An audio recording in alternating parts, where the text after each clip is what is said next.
Now, there have been a lot of questions raised about security here, and before I came on, we were walking around and talking to security officials. Castro, he's shaking hands with Raul Castro. As Christian points out, President Obama just shook hands with Raul Castro from Cuba. Now, Dilma Christian, Rousseff of Brazil. what does that say as a gesture? It says that this is a moment of reconciliation for Mandela, and President Obama is doing the diplomatic thing. He's not just going to walk by and ignore these people who are there, and they're all in a line. He's kissing now the UN Secretary General, President Zuma.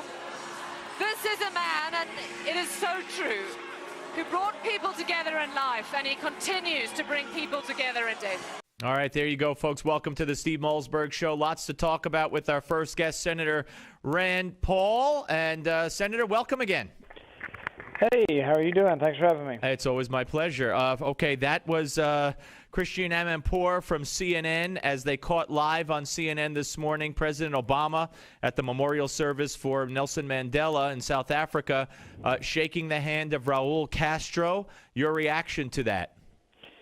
You know, I'm not sure exactly what to make of it or to make too much of it. Obviously, you know, I think that communism as an economic system has been a disaster for the Cuban people, and that would be a nice thing to hear from the president's lips sometime, but I don't think I've heard much pronouncements like that. In fact, I hear mostly that Obamacare's, modeling itself after the Cuban healthcare system, which isn't so good for America. Well, of course, Congresswoman Ross Layton, who came from Cuba as a child, called the handshake nauseating. She said it was nothing but a propaganda coup for a tyrant. Marco Rubio also slammed it. I mean, do you think the president did the right thing? Or, I mean, they're holding an American in their jails, Alan Gross. They've been holding him for 4 years. Did the president do the right thing in shaking his hand? Or should he have shaken his hand and said, hey, release Alan Gross, or just walk by him, or what? You know, I think sometimes we make more out of a symbolic thing like a handshake and less out of things that we ought to make, a big stew out of. And really the whole idea ought to be is we ought to be talking about, how Obamacare is different or the same than Cuban health care, and why we don't want to go the way Cuba has gone with communism and state ownership and running of virtually every industry. So I think sometimes that is probably maybe more important than the symbolism of a handshake. But I think it couldn't be more important that we differentiate and talk about how capitalism is a superior system to communism. So are you saying then that it's no big deal? Not really. I think what I'm saying is that maybe symbolism sometimes, I think sometimes substance is more important than symbolism. No, I understand that, Senator. I'm just trying to get some kind of description from you from the actual act. Would you have done it? I think it's hard to tell what people would do in an area of when you're at a funeral. It's sort of like you go up to your political opponent or someone who ran against you who was a communist and who you're at a funeral for their mother or for your mother. So I think there is something to be said for circumstances of things, whether you shake someone's hand. So I think I really wouldn't try to read too much into a handshake, but I would read something important into policy and statements over policy. Okay, let's move on to policy. Boy, you've been clobbered by the left for your common sense approach, in my view, to unemployment extension or extension of unemployment benefits in any kind of new budget deal. Let's let you hear what Chris Matthews had to say about you.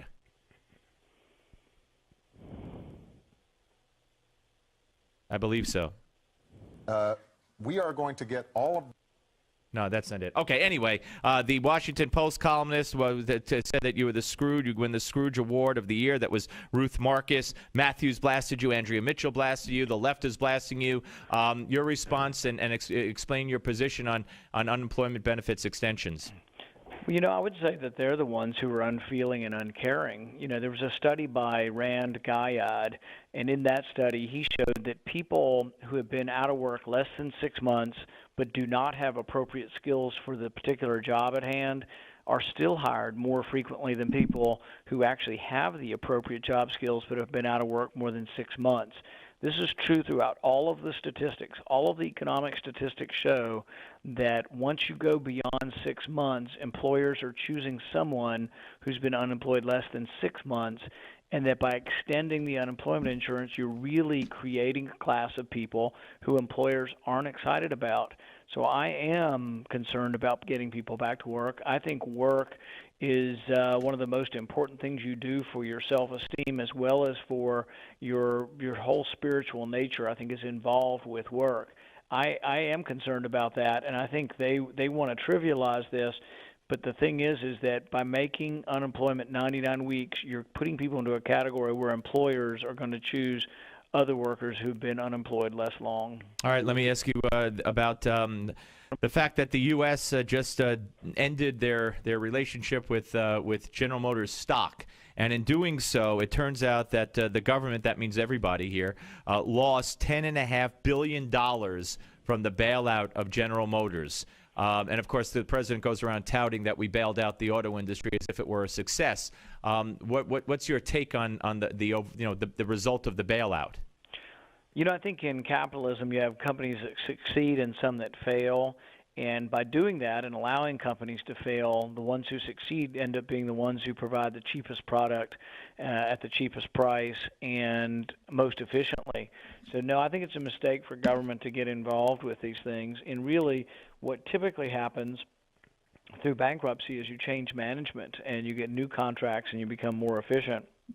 It's happening all the time throughout all of our economy. And in this case, we didn't get new management. All we got was stuck with a $10 billion tab to the taxpayer. Let me ask you about John Kerry testifying before the House today, wanting the Congress to halt any further sanctions, say it threatens the deal with Iran. It would make it a dead deal. Do you believe the Senate should pass sanctions at this point? I've been a supporter of the sanctions, and I think the intention of the sanctions all along has been to get the Iranians to negotiate. So I do think now that they're negotiating, if the intentions of the sanctions was to get them to negotiate and to get them to change their behavior, it would be a mistake to have new sanctions in the middle of negotiations. However, I also think it would be a mistake to weaken the current sanctions without proof that they're going to be compliant with the negotiations. So really, I think that the way things should proceed, if they're going to negotiate in good faith, we should see some behavior before we weaken the sanctions. All right. Now, you had told your wife, according to when you a couple of months ago when you were the cover story on our own Newsmax magazine, and in it said you told your wife when you ran for Senate, don't worry, there's a 10% chance I'm going to win. Now you were asked about whether or not you're going to run in 2016 the other day, and you said first, where's my cell phone? Let me first talk to my wife about it. Because you brought up your wife twice in two separate statements, probably years apart, is your family consideration the main consideration in deciding whether or not you'll run?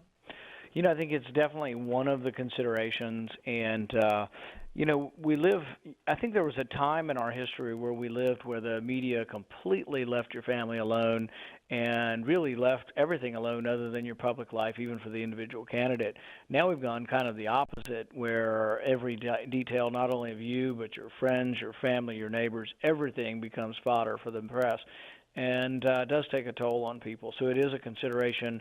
Other considerations just are, where things are in about a year or so. And, I figure I have a lot to do in the next year that include, trying to get some legislation through, as well as trying to do things I can do to help to grow the party, as well as to, help improve the situation in my state. And a scale of 1 to 10, how close you are to a decision? Not what the decision is, but how close, scale of 1 to 10. I think it's hard to quantify it. Okay. And I think we'll know more probably, but it's going to take us the year to figure it out. All right. Senator, always great to talk to you. Thanks for coming on. Thank you. Take care. Senator Rand Paul, ladies and gentlemen, here on the Steve Malzberg Show. All right. He wouldn't really categorize the handshake. I think it's disgusting. But I respect him for not going there. We're coming back. Steve Emerson joins us.